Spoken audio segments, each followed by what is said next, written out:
ससुराल से बड़ी रसोई। मम्मी जी, हम 3 लोग दिन भर इस रसोई में खड़े रहते हैं, सबकी फरमाइश पूरी करते हैं। किसी को चाय चाहिए, किसी को नाश्ता, किसी को लंच, किसी को कॉफी तो किसी को नींबू पानी। कभी किसी को कोई भी चीज बनाकर देने के लिए इनकार तो नहीं किया ना हम लोगों ने। फिर भी हमारी सुख सुविधा का इस घर में किसी को ख्याल ही नहीं है। बिल्कुल सही कह रही हो भाभी आप। 3 लोग अगर एक साथ खड़े हो जाए ना इस रसोई में तो आपस में टकराने लगते हैं। अरे अच्छा घर है, लेकिन रसोई के लिए बनाई तो ये 2 हाथ की जगह। ऐसा लग रहा है जैसे घर में सबसे फालतू कोना यही है। अरे बेटा क्या बताऊं, तुम्हारे ससुर जी के साथ इसी बात पर मेरी पिछले 20 साल से लड़ाई हो रही है। मकान बनवाते समय मैंने 1000 बार कहा था कि मकान का नक्शा बनवाने के बाद एक बार मुझे जरूर दिखा देना, लेकिन ये तो अपने आगे किसी को कुछ समझती नहीं।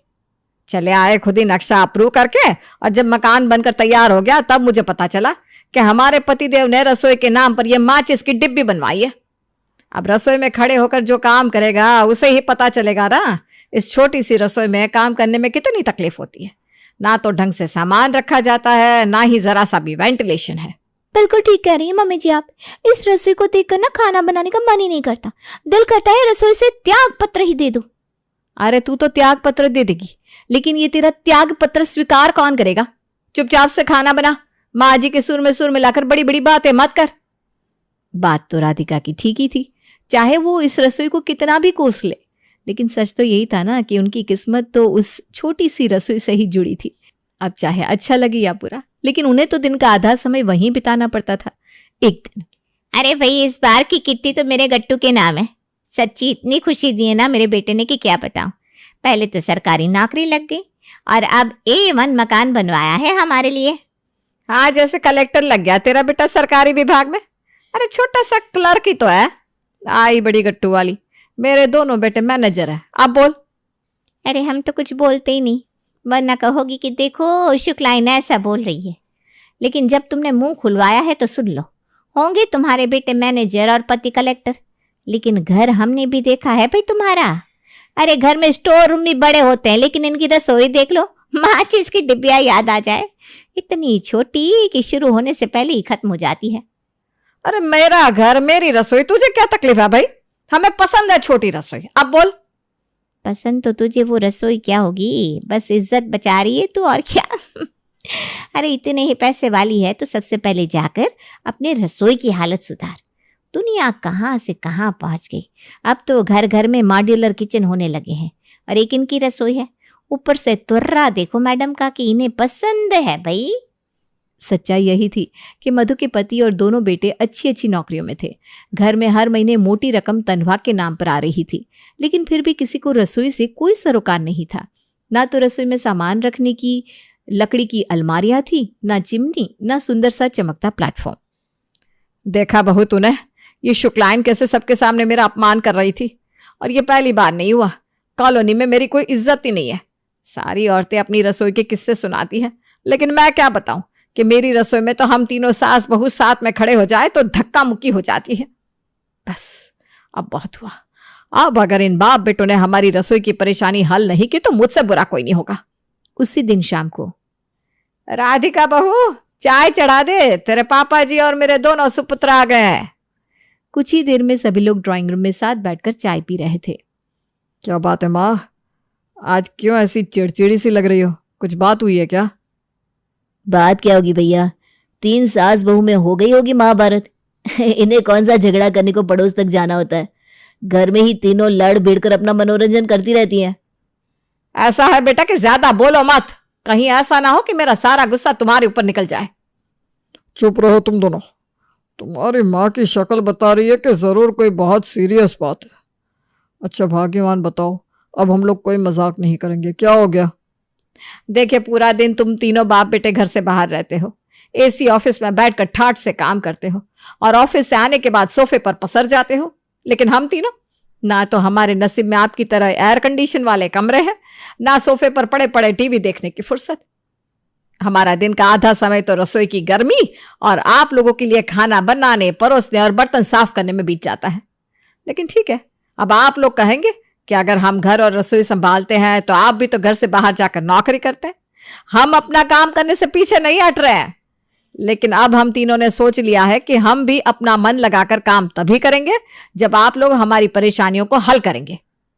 माँ, लेकिन आप लोगों की ऐसी क्या परेशानी है जिसके लिए आपने आज इतनी बड़ी मीटिंग बिठा ली? बेटा कोई पहली बार तो हुआ नहीं जब हम अपनी परेशानियां तुम लोगों को बता रहे हैं और हम लोग कहते कहते थक गए, लेकिन आप लोगों को तो ऐसा लग रहा है जैसे हम झूठी बातें बना रहे हो। जरा एक सप्ताह इस रसोई में खड़े होकर काम करके दिखाओ तो तुम्हें समझ में आएगा कि आखिर हमारी परेशानी क्या है। बेटा इतनी छोटी रसोई है, उसमें ना तो सामान रखने की जगह समझ में आती है, ना ये समझ में आता है कि कहाँ रखकर खाना बनाए और कहाँ रखकर परोसे। जब तक तुम दोनों काम नहीं कर रहे थे हमने किसी तरह इतने साल इसी रसोई में गुजार दिए, लेकिन अब तुम दोनों की शादी हो गई है, तुम्हारी पत्नियां भी घर में आ चुकी हैं और तुम दोनों अच्छा भी कमा रहे हो, तो फिर इस तरह घुट घुट कर रसोई में काम करने का कोई मतलब नहीं है। अब आप तीनों मिलकर बजट का एक एस्टिमेट लगा लो और घर का रेनोवेशन होकर रहेगा। अरे मम्मी, रसोई तो बड़ी करने की बात आपने कर दी, लेकिन ये तो बताओ जगह कहाँ से लाओगे रसोई को बड़ा करने के लिए? बेटा रसोई के आगे हॉल है ना, तो ऐसा करो इस हॉल को छोटा कर दो, लेकिन अब मुझे रसोई बड़ी चाहिए। हाँ, इतनी बड़ी कि 3 तो क्या 6 आदमी भी एक साथ रसोई में घुस जाए तो भी आपस में धक्का मुक्की ना हो। अरे मम्मी, कैसे बात कर रही हो आप? अपने हॉल को छोटा करके रसोई कौन बनवाता है? क्या बेतुकी बातें करते हो आप लोग भी। कितना अच्छा खासा तो बना हुआ है हमारा घर, बिना बात क्यों इसको तुड़वाने पर लगे हो? बेटा बहुत बढ़िया बना है ना हमारा घर, तो ठीक है, बड़ी बहू कल से खाना यही बनाएगा। सुबह इसको समय से उठा दिया करो, वो उठकर रसोई में खाना बनाए, फिर हमें रसोई से कोई दिक्कत नहीं रहेगी। लेकिन हम अगर काम करेंगे तो बड़ी रसोई में ही करेंगे। पत्नी और बहू के चेहरे को देखते हुए ससुर जी काफी गंभीर हो जाते हैं। देखो मधु, सोच लो, ये कोई बच्चों का खेल नहीं है कि तुम रोज रोज दीवार गिरवा कर मकान का नक्शा चेंज करती रहो। एक बार सोच लो कौन सी चीज़ कहाँ बनवानी है, फिर उसके बाद कभी भी मकान का नक्शा चेंज करने का नाम मत लेना। अरे तो मुझे कौन सा आपके मकान का नक्शा बदलने का कोई शौक लगा है?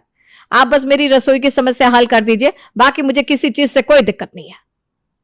अच्छा तो ये बताओ, ये हॉल जो छोटा हो जाएगा उसका क्या करेंगे? अरे छोटा हो जाएगा तो हो जाए, क्या करना है इस हॉल का? जिसको आराम करना है अपने अपने कमरे में जाकर आराम करो।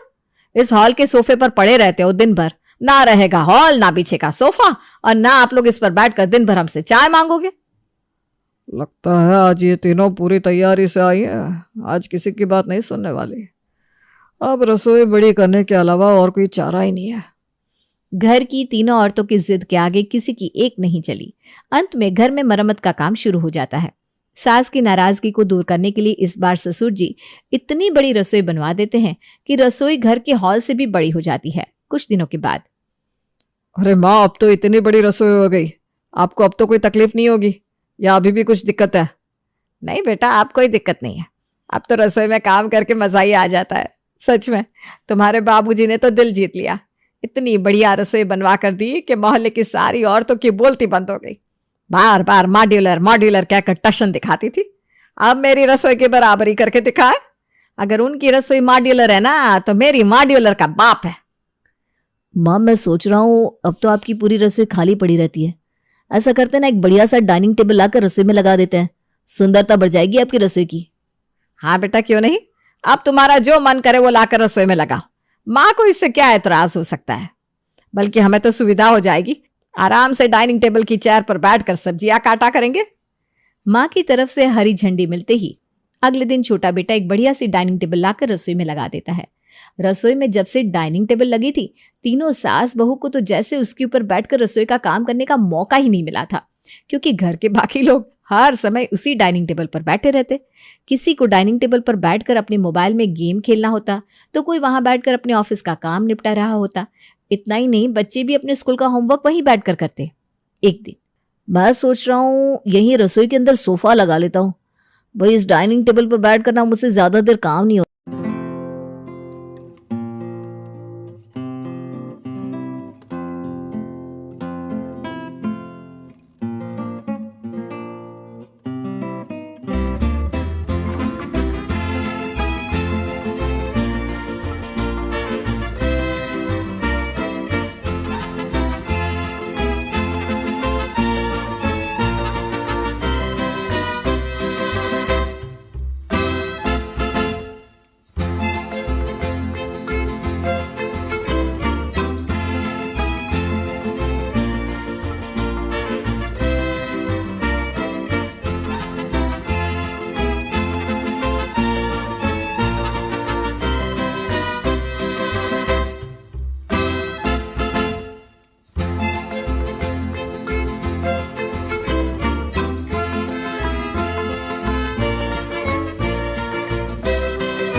सोफे का कंफर्ट ही अलग होता है। अरे बेटा, तो सोफा हॉल में पड़ा तो है, किचन में लेकर आने की क्या जरूरत है? अरे माँ, इतना छोटा सा हॉल हो गया है ना, उसके अंदर बैठकर बड़ी घुटन सी महसूस होती है। आपके हॉल से तो किचन बढ़िया है, किचन में बैठकर अलग ही आनंद आता है। क्या किचन बनवाया बाबूजी ने, वाह। मैं तो यहीं सोफे पर पसर कर अपना काम करूंगा।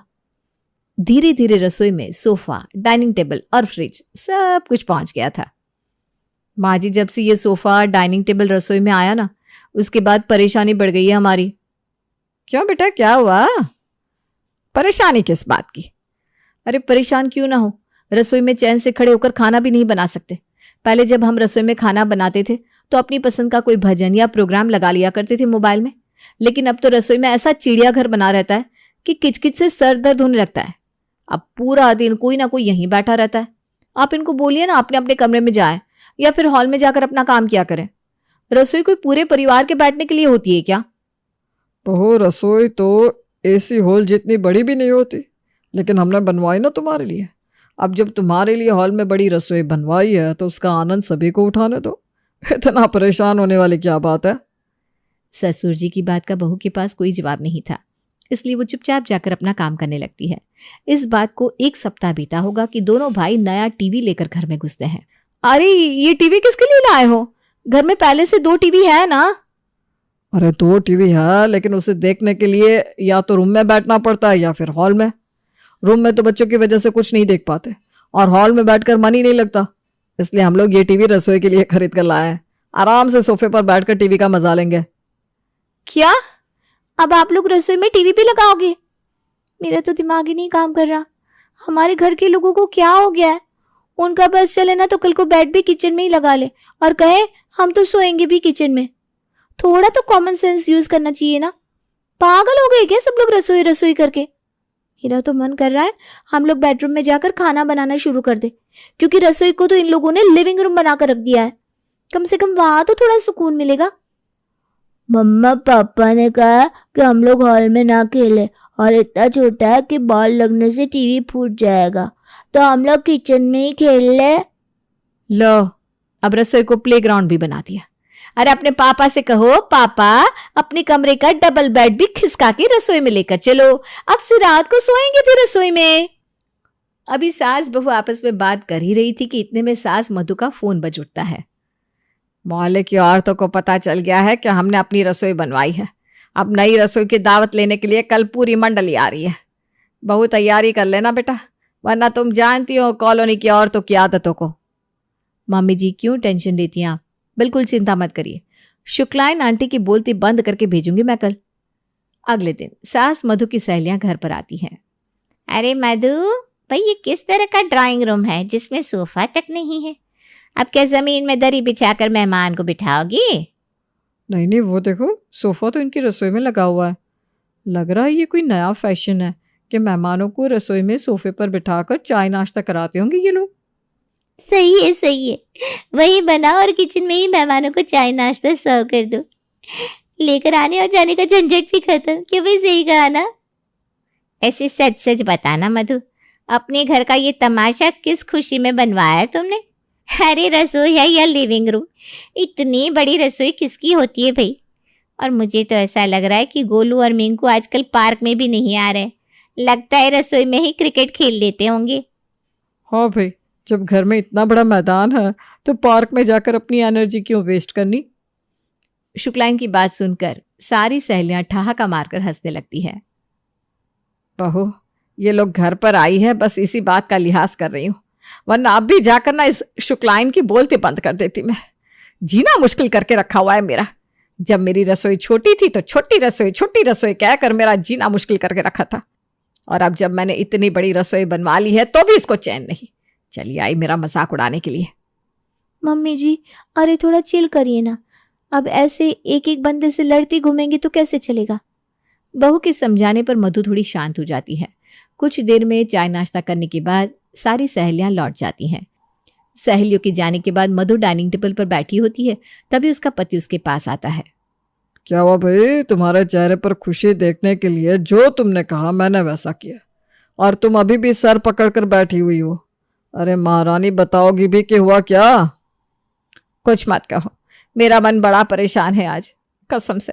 मुझे तो जो दिक्कत थी सो थी, लेकिन सबसे ज्यादा परेशानी मुझे मोहल्ले की औरतों से होती थी।